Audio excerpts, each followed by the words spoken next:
안녕하세요. 제도권 주식 분석입니다. 무거운 마음으로 방송합니다. 제가 유튜브 역사상 가장 욕을 많이 먹는 ETF고요. 에이스 미국 AI 테크 핵심 산업 액티브입니다. 액티브 ETF는 우리가 바라는 바가 명확하거든요. 두 가지입니다. 첫 번째는 시장보다 초과 수익률을 달성해달라라는 그런 기대감으로 높은 보수를 주고 매매를 하거나, 두 번째는 시장이 좀 빠질 때 상대적으로 좀 안정적인 포트폴리오로 빠르게 바꾸어서 좀 방어해달라라는 그런 목표가 명확한 ETF가 바로 액티브거든요.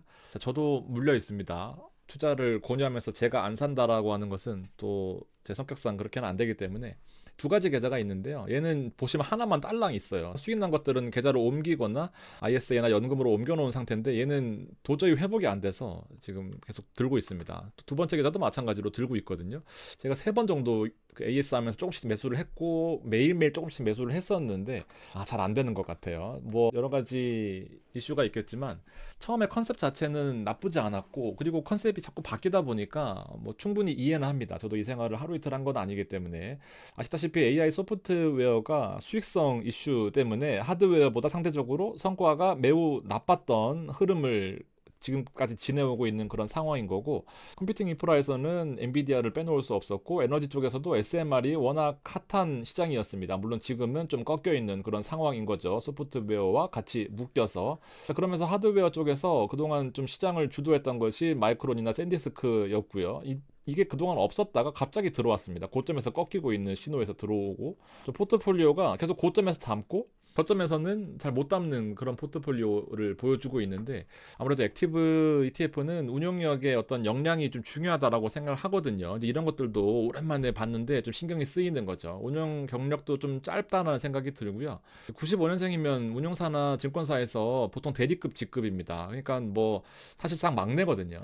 처음에 컨셉 자체가 뭐 완벽하다 할 수는 없겠지만 액티브의 장점이 이제 시장의 환경에 따라서 좀 바뀐다라는 거를 뭐 저도 모르는 건 아닌데요. 소프트웨어 트렌드가 위축됐기 때문에 그래 마이너스 20% 혹은 그 이상도 뭐 용납할 수 있겠다라고 볼 수 있겠지만, 이렇게 놓고 보니까 또 얘기가 달라지는 거예요. 대표적으로 초록색과 파란색이 우리나라를 양분하고 있는 나스닥 액티브, 초록색이 타임 폴리오에서 타임으로 이름 바뀌었고요. 얘가 이제 코액트입니다. 같은 여기 구간에서 시작했다라고 하면은 파란색에서 이 코액트가 비슷한 종가까지 왔다라고 하면 더 좋은 성과를 보였던 거고요. 전통의 강자 타임폴리오가 이렇게 있는 거죠. 그러면서 여기서 지금 혼자 떨어지고 있는 것이 액티브의 장점인지 한번 생각해 봐야 될 필요가 있는 거죠. 그래서 저도 추가 매수를 멈춘 상태고요.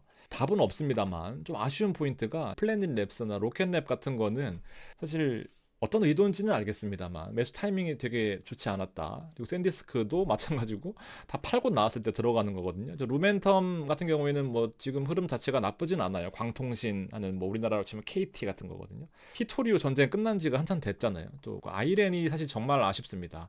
아이렌은 추천을 드렸던 종목이기도 하고 4월 달부터 비트코인이 10월 달까지 미친 듯이 오를 때 못 올라왔었거든요. 막 올라오고 70불까지 올라오길래 딱 매도하고 나왔거든요. 그 다음에 뒤도 안 돌아보고 갑자기, 왜냐면 이 소프트웨어 쪽에서 클라우드 한다고 그래서 여러 가지 클라우드가 좋지도 않았고, 근데 또 변동성이 커지는 시점에서 지금 포트폴리오에 6.2구나 담은 거예요. 이쯤에서 담긴 했더라고요. 포트폴리오 전반적으로 좀 변동성이 큰 종목들 위주로 담고 있다라는 거죠. 좀 그런 아쉬움이 좀 있다.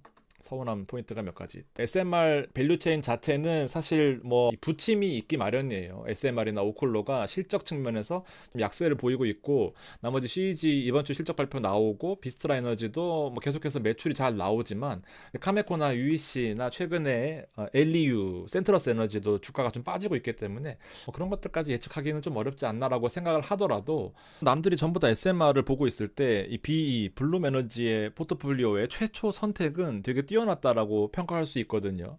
천연가스나 수소, 남들이 다 SMR 보고 있을 때 원자력과 경쟁할 수 있는 포인트가 24/7에서 또 다른 환경에서 전력 에너지 공급 인프라를 또 구축할 수가 있었던 거죠. 실적은 되게 좋아지고 있는 포인트가 있었고요. 터빈 돌려가지고 막 하는 원자력보다 효율적인 측면에서 훨씬 뛰어난 포인트가 BE의 장점이었었고요. 이때 주가가 막 올라오고 좀 변동성이 커진 모습이었습니다. 그래서 온사이트에서 이 데이터 센터 옆에다가 딱 붙여서 짓는 이 BE가 앞으로 좋아질 수도 있겠다라고 말씀을 드렸었고요.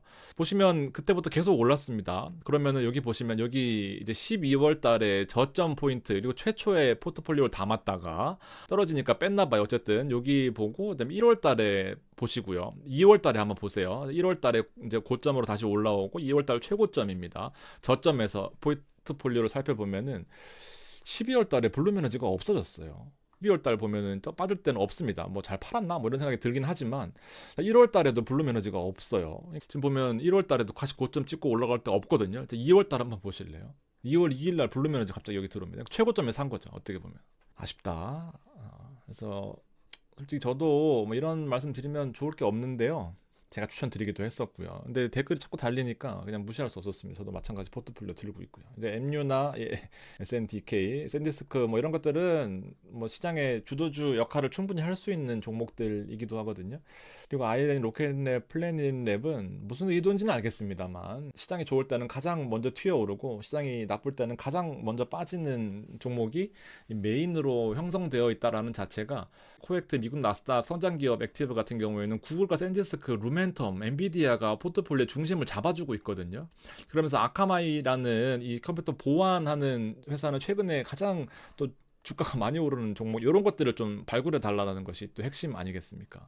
주가가 상대적으로 이렇게 떨어지고 있는 핵심 산업이랑 좀 다른 모습을 하고 있는 것 같아요. 그래서 MB 대신에 마이크론이 들어와 있는 것도 조금 아쉽고요. SMR 오콜로는 그 AI 산업에서 배제할 수 없는 포트폴리오이기도 하고 또 우주 쪽도 마찬가지긴 하지만 결과적으로 중심을 잡고 있는 어떤 포트폴리오가 뭔지 잘 모르겠다라는 거죠. 지금 10,000원에서 한 번도 회복 못하고 7,000원대까지 떨어지고 포트폴리오 상위도 사실 변동폭 자체가 큰 종목들로 구성이 되어 있거든요. 그래서 조금 아쉬운데요. 저도 정말 죄송스러운 말씀을 좀 드리고 싶고 ETF가 추구하는 바는 정말 고변동성, 고베타 종목들 시장이 올라올 때는 더 뜨겁게 올라오고 빠질 때는 매를 맞는 그런 ETF인 건데 상대적으로 이 코엑트, 미국 나스닥, 성장기업, 액티브하고 비교해 보면은 고점에서 저항받는 느낌. 그렇지만 포트폴리오의 중심적인 측면에서 보면은 알파벳과 샌디스크, 루멘텀 아까 KT 말씀드렸죠. 최근에 시장 핫합니다.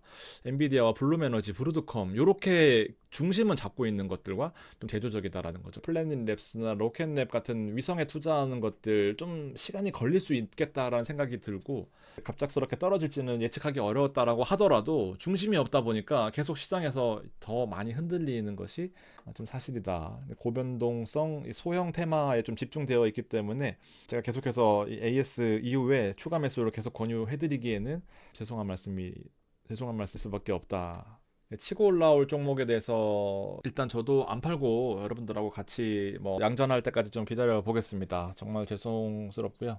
이 테마 바스켓 ETF 형태는 또 시장이 좋을 때는 탄력적으로 올라올 수도 있거든요. 뭐 그래서 두 가지인데요. 코엑트, 미국 나스닥, 성장기업 액티브로 갈아타시거나 아니면 저처럼 추매를 멈추시고 지켜보는 쪽으로 해서 여러분들하고 저도 같이 투자를 계속 지속할 거니까요. 중간중간에 또 업데이트 있으면은 네, 알려드리도록 하겠습니다. 죄송합니다. 고맙습니다.